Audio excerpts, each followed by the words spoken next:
Le département joue un rôle majeur en termes d'aide sociale et d'action sociale. Depuis les lois de décentralisation de 1983, le département est devenu un acteur majeur de l'aide et de l'action sociale. La loi du 13 août 2004, relative aux libertés et responsabilités locales, confie au département le chef de filat des politiques d'action sociale. L'article L121.1 du Code de l'action sociale et des familles, dans la nouvelle rédaction issue de cette loi, précise « Le département définit et met en œuvre la politique d'action sociale en tenant compte des compétences confiées par la loi à l'État, aux autres collectivités territoriales ainsi qu'aux organismes de sécurité sociale. » Commentant l'article 56 de la loi du 13 août 2004, Robert Laffort écrit « Dans sa nouvelle rédaction, l'article L113.2 du Code de l'action sociale et des familles indique en effet que le département définit et met en œuvre l'action sociale en faveur des personnes âgées. Pour ce faire, il coordonne les actions menées par les différents intervenants, définit les secteurs géographiques d'intervention et détermine les modalités d'information du public.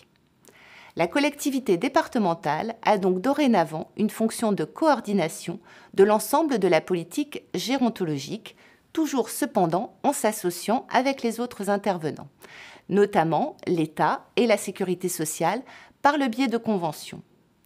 Et à propos de l'article 51, il écrit « La loi du 13 août confie aussi au département la gestion des fonds d'aide aux jeunes en difficulté, le FAGE. Dorénavant placé sous l'autorité du président du Conseil général, le FAGE est intégralement financé par le département, les régions, les communes et les organismes de sécurité sociale pouvant y être associés s'ils l'acceptent. Alors qu'antérieurement, le financement des FAGE était assuré paritairement par l'État et le Conseil général, ce qui liait ce dernier. Quant au niveau de ses engagements, c'est dorénavant la collectivité départementale qui en détermine librement le montant. 10 ans plus tard, la loi du 27 janvier 2014 de modernisation de l'action publique territoriale et d'affirmation des métropoles, dite loi MAPTAM, réaffirme que le département est chef de file en matière d'aide sociale, d'autonomie des personnes et de solidarité des territoires. Cependant, cette loi confie aux métropoles un certain nombre de compétences sociales qu'elles peuvent ou non choisir d'exercer. La loi MAPTAM, qui crée 10 métropoles, Lille, Bordeaux, Toulouse, Nantes, Rouen, Strasbourg, Grenoble, Montpellier, Rennes et Brest, prévoit également que dans les conditions fixées par décret en Conseil d'État, tout ou partie des actions relevant du Fonds social européen est confiée par délégation de gestion aux départements qui en font la demande pour la période 2014-2020. Un an plus tard, la loi du 7 août 2015 portant nouvelle organisation territoriale de la République, dite loi NOTRe, réaffirme une nouvelle fois le rôle des départements en matière de solidarité. L'article 3211.1 du Code général des collectivités territoriales, modifié par l'article 94 de cette loi, prévoit « Le Conseil départemental règle par ses délibérations les affaires du département dans les domaines de compétences que la loi lui attribue. Il est compétent pour mettre en œuvre toute aide ou action relative à la prévention ou à la prise en charge des situations de fragilité, au développement social, à l'accueil des jeunes enfants et à l'autonomie des personnes. Il est également compétent pour faciliter l'accès aux droits et aux services des publics dont il a la charge. Il a compétence pour promouvoir les solidarités et la cohésion territoriale sur le territoire départemental dans le respect de l'intégrité, de l'autonomie et des attributions des régions et des communes.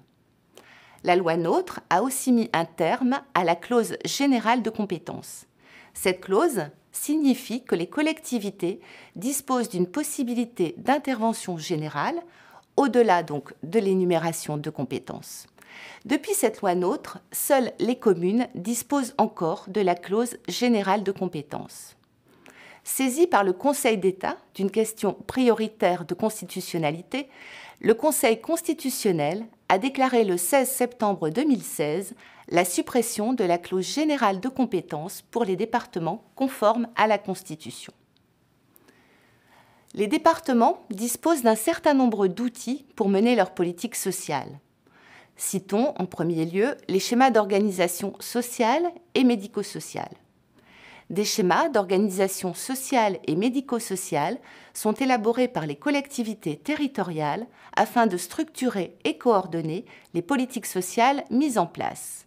L'article L312-4 du Code de l'action sociale et des familles précise que les schémas d'organisation sociale et médico-sociale sont établis pour une période maximum de 5 ans en cohérence avec le schéma régional de santé qui est établi pour 5 ans sur la base d'une évaluation des besoins sanitaires, sociaux et médico-sociaux et qui détermine pour l'ensemble de l'offre de soins et de services de santé, y compris en matière de prévention, de promotion de la santé et d'accompagnement médico-social, des prévisions d'évolution et des objectifs opérationnels. Les centres régionaux d'études, d'action et d'information en faveur des personnes en situation de vulnérabilité et les centres locaux d'information et de coordination contribuent en réponse à la demande des autorités compétentes pour l'élaboration des schémas d'organisation sociale et médico-sociale et des schémas régionaux de santé, à l'analyse des besoins et de l'offre mentionnés au premier et deuxième alinéa de l'article L312-4, ainsi qu'à toute action liée à la mise en œuvre de ces schémas. Ces schémas peuvent être révisés à tout moment à l'initiative de l'autorité compétente pour l'adopter. Quelques mots sur le programme départemental d'insertion.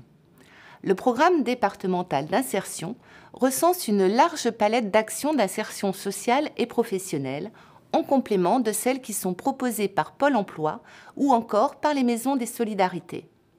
Ces programmes contiennent le plus souvent différents chapitres correspondant aux thématiques couvertes: insertion professionnelle, accès aux soins, vie sociale, etc. Les conseils départementaux gèrent une subvention globale du Fonds social européen pour cofinancer les actions d'accompagnement professionnel des allocataires du RSA, comme le prévoit l'axe 3, lutter contre la pauvreté et promouvoir l'inclusion du programme opérationnel national FSE 2014-2020. Terminons enfin par le pacte territorial d'insertion, le PTI. Le pacte territorial d'insertion a pour objectif de fédérer les acteurs de l'insertion pour apporter des réponses globales aux usagers sur un territoire. Le pacte territorial d'insertion s'articule avec le programme départemental d'insertion. Peuvent par exemple être signataires d'un PTI, l'Agence régionale de santé, la Caisse d'allocation familiale, le Centre de gestion de la fonction publique territoriale, le Conseil régional, les missions locales, les antennes de Pôle emploi, les villes, etc.